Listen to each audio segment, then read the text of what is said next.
से 2023 के चुनाव की महाविजय का उद्घोष किया है। उन्होंने कार्यकर्ताओं में जोश भरते हुए कहा कि इस बार 7 सीट जीतती हैं। कमलनाथ के घर से हुंकार भरते हुए उन्होंने मंच से कमलनाथ से सवाल किया कि जनता ने मौका दिया तो उसका हिसाब किताब तो दे दो। उन्होंने तंज कसते हुए कहा कि उन्होंने कई बार योजनाएं बंद कर दी। उन्होंने कहा कि बीजेपी ने 3400 करोड़ का बजट छिंदवाड़ा को दिया। एम्स मचागोर की सौगात सीएम शिवराज सिंह ने दी। छिंदवाड़ा नागपुर और छिंदवाड़ा मंडला डबल लाइन भी पीएम ने दी। भाजपा ने आदिवासियों के सम्मान की चिंता की। पीएम ने पिछड़ा वर्ग के आयोग को संवैधानिक दर्जा दिया। 10 करोड़ शौचालय, 3 करोड़ को पीएम आवास दिया। 130 करोड़ जनता को कोरोना के टीके मुफ्त लगवाए। सीएम शिवराज सिंह, वीडी शर्मा ने भी कमलनाथ पर तंज कसा।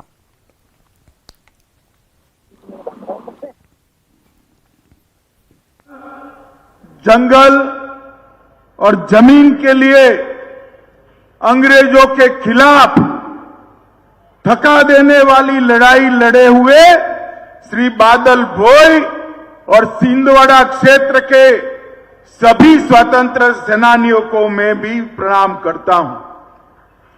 यही छिंदवाड़ा की भूमि है जिसने रोलेट एक्ट, असहयोग आंदोलन, झंडा सत्याग्रह, जंगल सत्याग्रह, भारत छोड़ो आंदोलन और धनोरा का पराक्रम ऐसे कई सारे आंदोलनों से आजादी की लड़ाई को धार देने का काम किया था।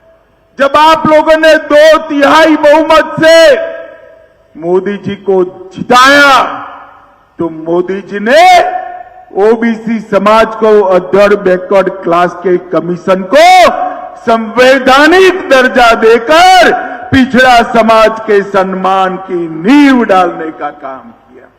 मोदी जी ने ही आजादी के 75 साल के बाद पहली बार गरीब आदिवासी घर की बेटी श्रीमती द्रौपदी मुर्मू को महामहिम द्रौपदी मुर्मू बनाकर राष्ट्रपति बनाकर आदिवासियों का सम्मान किया है। कमलनाथ ने भ्रष्टाचार कर हमारे शिवराज जी जो छोड़कर गए थे वो मध्य प्रदेश की संपत्ति को भी लूट खसोट करने का काम किया।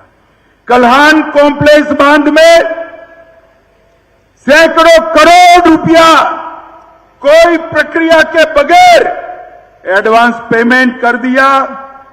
उनके इर्द गिर्द के लोगों के भी नाम इसके अंदर भी आए।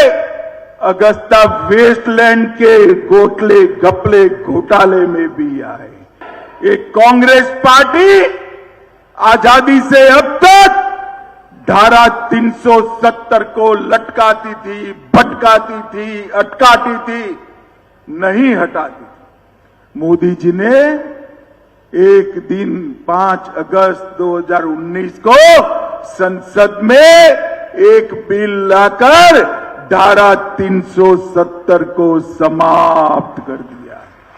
और मित्रों, इसके साथ ही भारत माता का मुकुटमणि हमारा कश्मीर हमेशा के लिए भारत के साथ जुड़ गया।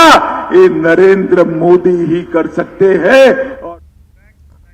और इसी पर ज्यादा जानकारी के लिए शैलेंद्र भदौरिया हमारे साथ जुड़ गए हैं। शैलेंद्र, कमलनाथ के गढ़ को भेदने के लिए बीजेपी पूरी तरह से तैयार है और गृह मंत्री खुद पहुंचे हैं, केंद्रीय गृह मंत्री, और कई सारा जो है सवाल उनके द्वारा कांग्रेस से पूछे गए हैं, साथ ही साथ निशाना भी साधा गया है। शैलेंद्र।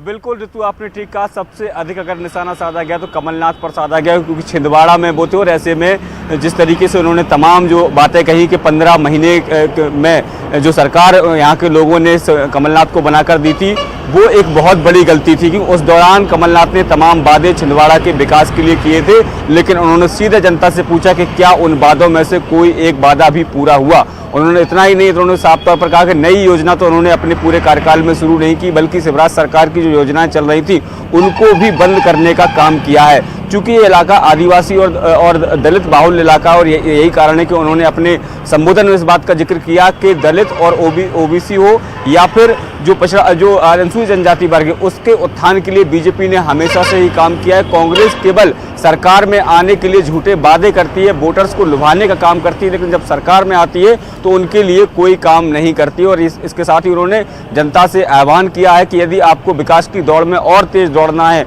आगे आपको समृद्धशाली मध्य प्रदेश बनाना है, समृद्धशाली छिंदवाड़ा बनाना है, तो उसके लिए बहुत आवश्यक है कि 2023 और 24 के चुनाव में वह बीजेपी के साथ खड़े नजर आएं।